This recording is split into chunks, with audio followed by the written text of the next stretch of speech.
to discuss the topic of materialism with you, and specifically I'd like to discuss how we can disassemble it and dismantle it so that when we go around with our atheist friends or agnostic friends, we can show them the logical inconsistencies, the moral inconsistencies, and the problems it provides for the atheistic community, which they have been unable to answer so far. But before I get into materialism, exactly what that is, I would like to first get into some notable materials that you may have even heard or that you may have been influenced by.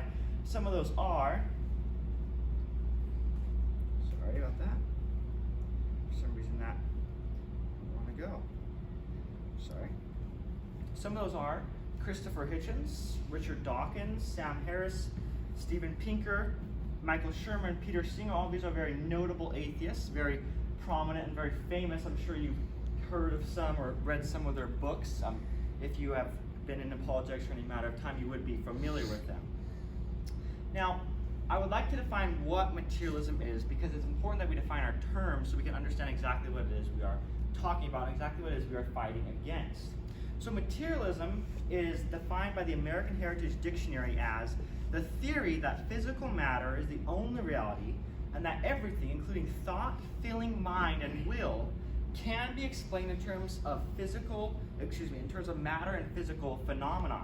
So that's it's not super hard to understand, but it is a little bit more complex thing. So to make it very simple, so we could talk to anybody, even a layman, and make sense of it, we could just call it matter in motion. That's all we as humanity, that's all we as creatures, that's all we as a universe are. We're merely matter in motion. You're an evolved chemical machine. You're just a glob. And this leads us to believe certain things, and this has pervaded the atheistic community, and it is permeating in even more non-secular communities. And this leads us to a couple ideas. The idea that there is no soul. That's pretty obvious. There's no spiritual realm. There's no God. Those are pretty obvious, right? But here's the things we don't think about when we first hear about this. There's no reason. There's no free will. And the simple conclusion, you're just an evolved machine if materialism is true. And the two questions you might have here is, okay, 4 of them make sense, but what about no reason, no free will? How did you come to that conclusion? How did I come to that conclusion? And the way that I came to that conclusion is this. If everything can be explained in terms of matter, and all that exists is physical substance, and all we are is physical beings, how can you have free will? You are under the control of chemicals. Chemicals control you. You move by chemicals, you think by chemicals.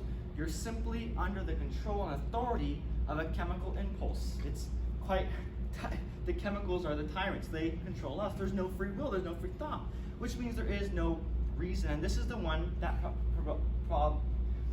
makes atheists have problems, because if there's no reason, then how did they come to their conclusion accurately, and how can they tell us that their conclusion is the right one? If there's no free will, they can't reason to where they got. It doesn't make any sense, but yet they call us the unreasonable ones. Now we have to take this to its logical conclusions even further, because if we're just under chemical impulses, and if all we are is simple matter, well, what does matter matter? It has no value. That means life has no value. Humanity is an accident. Everything goes. For example, Peter Singer, Princeton professor, notable atheist, said the life of a newborn is of less value than the life of a pig, a dog, or a chimpanzee. Let that one sink in for a little while. Speaking on rape, Craig Palmer and Randy Thornhill, 2 other notable atheists, said it is a natural phenomenon that is the product of human evolutionary heritage. So if you have a little girl at home, well, guess what? Something happens to her, it's just the product of evolutionary heritage. We have to take this to its logical conclusions. We have to expect that this is what happens when we believe this and when we teach our children this in the university. We have to continue these logical conclusions one step further, though, to make it even worse and more dramatic. And once again, I'm sorry that paused for you. So logical conclusions continue. Love is not real. If it's just chemicals, well, love isn't truly sincere. You say you love your wife, but how can that be? You didn't meet her by free will, and you didn't reason that she's beautiful and lovely. You just married her because that's how it ended up happening. There's no right or wrong. You can't blame people for doing what the chemicals are telling them to do. Chemicals don't have feelings or emotions. How can you blame them? Humans cannot be responsible for their actions. Morality does not exist. We are merely under the control of chemical impulses, and the people responsible for the world's greatest crimes, the most heinous acts, and the most infamous events, that means Joseph Stalin isn't really at fault for all the things he did. It's not his fault. He's just doing what he's doing. We can't blame him. Mao Zedong probably killed over 80 million people and led to massive famine in China. He's just under chemical impulses. Adolf Hitler, Holocaust was just him obeying the chemicals. All those little children right there, they cannot be upset with what the Nazis did.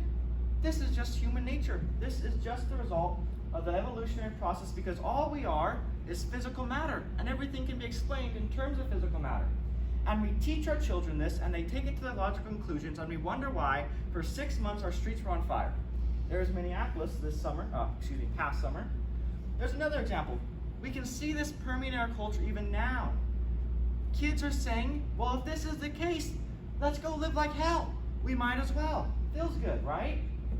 Well, this is even worse.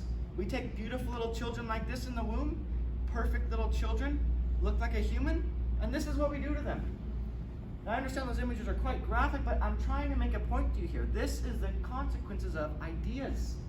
When we tell people, and when we ourselves believe that all we are is matter under the impulse of chemicals, this is the conclusion we have to come to, that this is no crime, this is just part of nature. Now, this is rather ironic.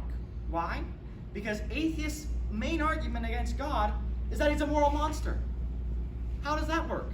If he's really, you can't say he's a moral monster if it's just, he's just doing what he's doing, he's just under the chemical impulses too, right? The biblical authors, the Crusaders, can't blame them. In fact, it's even more ironic considering Richard Dawkins' quote from the God Delusion debate, the God Delusion book. Richard Dawkins, the world's leading atheist, said this: "The God of the Old Testament is arguably the most unpleasant character in all fiction. Jealous and proud of it, a petty, unjust, unforgiving, control freak, a vindictive, bloodthirsty, ethnic cleanser, a misogynistic, homophobic, racist, infanticidal, genocidal, filicidal, pelicial, megalomaniacal, sadomasochistic, capriciously malevolent bully." My tongue gets tied there, anybody's would, right? How many names did he list there? All of these are moral claims against God. But as we clearly see, he has no foundation for moral claims against God. Where is he getting these ideas? Where? They claim to be the champions of reasons, atheists do, but they can't be the champions of reason. They didn't really come to their conclusion. How can they blame us for coming to the same, how can they blame us for coming to a different one? We're not free to choose either. It's not our fault, it's not their fault, right? And how could an atheist come to that conclusion if they're not free to make choices? It's all ironic, it's all self-defeating, it's easily refuted, but yet this is the idea that the world's leading atheists, and essentially any atheist you meet, will believe. How can that be? It's a sad, sad thing, but there is an alternative. There's a very important alternative which we have to consider, and that alternative is Christianity.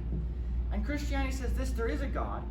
He created you in his image. He loves you and puts in you the ability to love. We have a certain level of free will. Life does have value. There is right and wrong. Man can and should be held responsible for wicked acts, and we have that alternative in Christianity. And we have it in other religions too, but the problem is the other religions don't have the reason and the evidence that Christianity does have. So, at the end of the day, we cannot put our trust, nor can we put the evidence in the hands of the atheists, because as we've seen, they clearly do not have it. They have logical problems they can't answer. They have moral problems they can't answer. And their arguments are totally self-defeating. Thank you for your time, ladies and gentlemen.